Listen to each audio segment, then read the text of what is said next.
galera, bom dia, boa tarde, boa noite, boa madrugada. Meu nome é Sidney Martins, sou professor de língua portuguesa aqui do LAC Concursos, o maior site de videoaulas do Brasil, em parceria com o Cid Concursos, se tornando o maior site de videoaula das Américas. Então venha comigo, vamos parar de enrolação, vamos direto ao ponto. Meu companheiro, eu quero que você entenda o seguinte: se você está estudando para o CESP, você tem de entender algumas estratégias. Primeiro, não é de uma hora para outra que você vai dominar o conteúdo de língua portuguesa, nem a banca.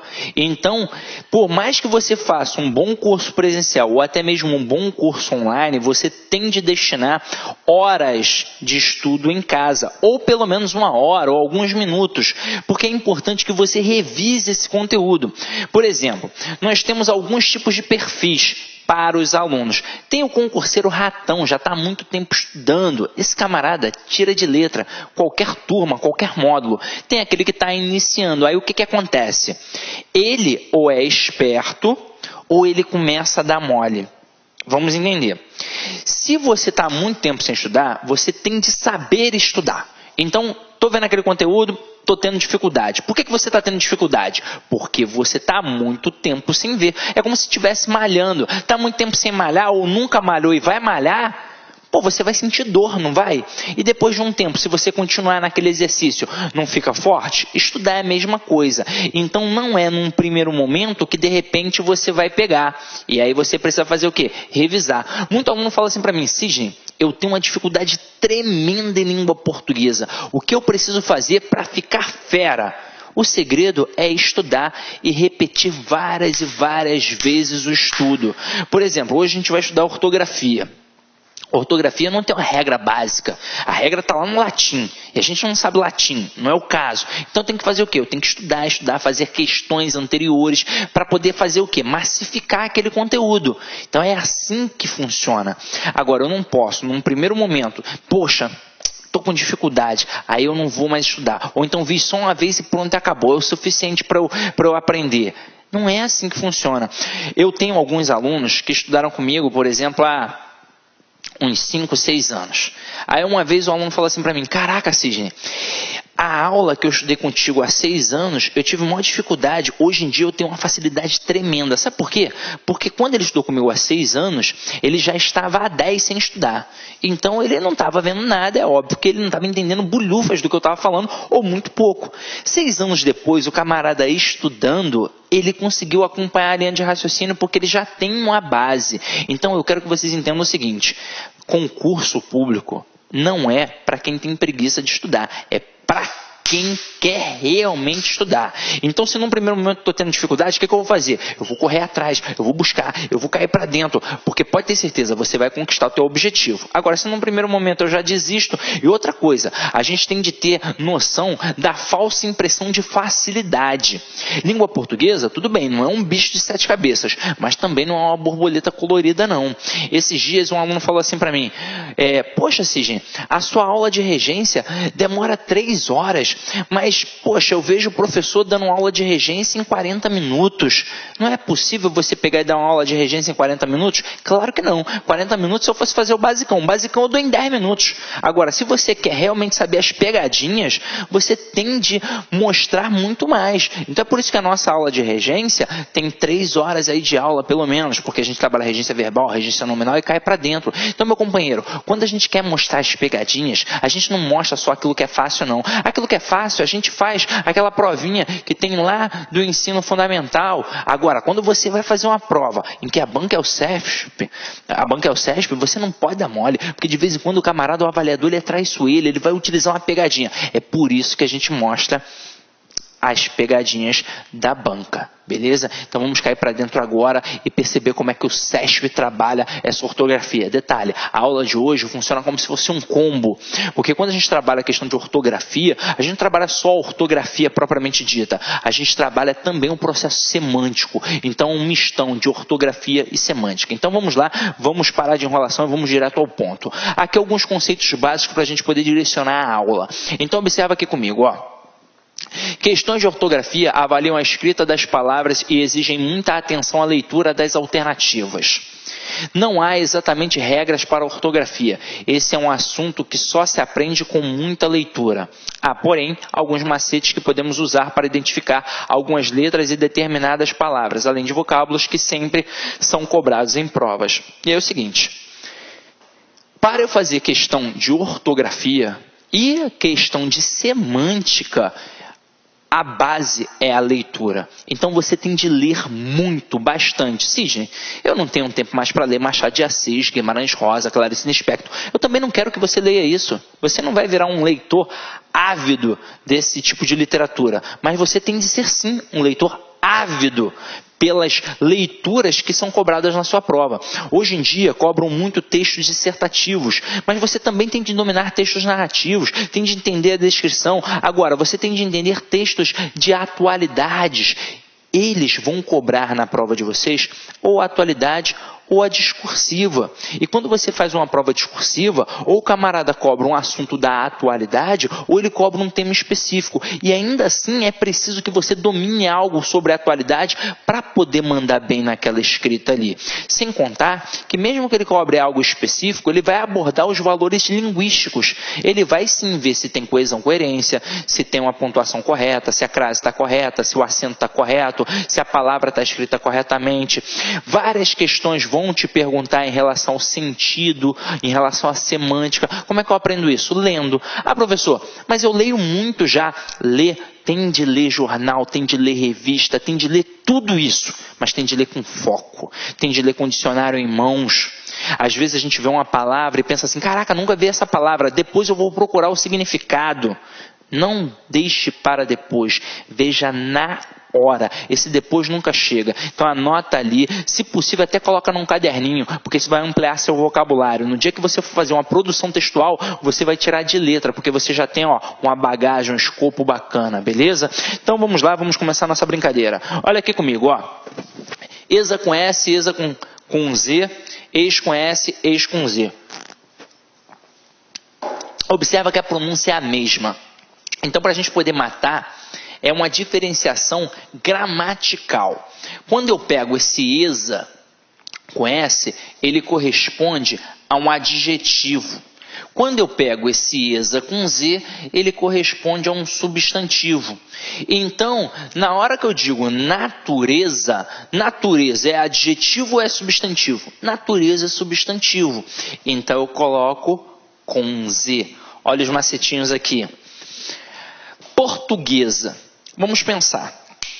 Se eu tenho uma pizza portuguesa, ou se a mulher é portuguesa, esse portuguesa é ou não é um adjetivo? Então, portuguesa aqui vai ser com S.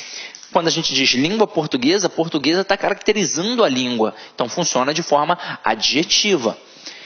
Calabresa. Aí o aluno pira. Caraca, e agora? O que eu faço? Não sei o quê. O que é isso? Gente, vamos lá. Calabresa é uma palavra que funciona como adjetivo. Caraca, o aluno pira. Como assim é um adjetivo? Tá maluco, Sidney? A própria linguiça calabresa, ela na verdade é proveniente da Calábria, que é uma região que tem na Itália. Então, se vem da Calábria, calabresa é um adjetivo, entendeu? Que é para caracterizar quem vem da Calábria. Então, calabresa aqui é com S. Você já deve ter visto no mercado. Agora, e beleza? Beleza é um substantivo. Então, beleza é com um Z. Pronto? Matamos? Então, vamos lá. E quando a gente pega ex com S e ex com um Z? Aí tem o aluno que brinca, o meu ex é com X. Não estou falando disso, né? Vem aqui comigo, A ideia é a mesma. Então, com S é adjetivo. Com Z é substantivo. Eu coloco aqui palidez. Palidez é um substantivo que vem de pálido. Então aqui, palidez com Z. Francês, não é o cara que vem da França? Se calabresa é com S porque vem da Calábria, francês, que é o cara que vem da França, é com o quê? Com S. Francês. Agora, e burguês? Burguês também é um adjetivo. Aquele burguês safado, não? Então, não estou falando isso, né? Então, como burguês é um adjetivo, também é com S. Aí a gente tem aqui pequenês e pequinês. Pequenês é aquele cara que é pequeno. Então, derivou de pequeno. Então, eu tenho aqui, ó, com Z. E quando eu coloco pequinês, é o cara que vem de Pequim. Então, se o cara que vem da França é com S, o cara que vem de Pequim também é com quê?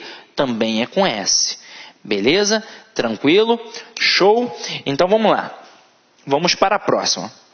A próxima é bem interessante, porque trabalha isar com S e isar com Z. Lembrando que aqui a gente pode até pensar na questão do verdadeiro sufixo.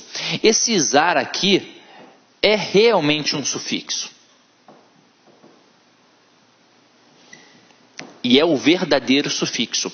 O isar com Z é, na verdade, apenas o acréscimo da terminação verbal ar a uma palavra que já possui o quê? O S. Beleza? Tranquilo? Então vem aqui comigo, ó. Pesquisar. Pensa comigo. A palavra pesquisa não já tem o S? Então, pesquisar vai ser também com o quê? Com S. Então, aqui, ó, pesquisar. Analisar. Aí, não é de anal, né, galera? Pelo amor de Deus. Analisar vem de análise. Então, assim, ó, análise. Que é com S. Só que aqui, você tem que tomar muito cuidado. Por exemplo, há diversos tipos de candidatos agora que estão estudando para a banca CESP. Então, tem o candidato que simplesmente estuda a língua portuguesa, mas tem aquele camarada que gosta de estudar línguas estrangeiras. E ele domina muito bem o inglês. Aí, na hora que ele escreve, que ele fala análise, ele fala analyze. E é escrito com Z.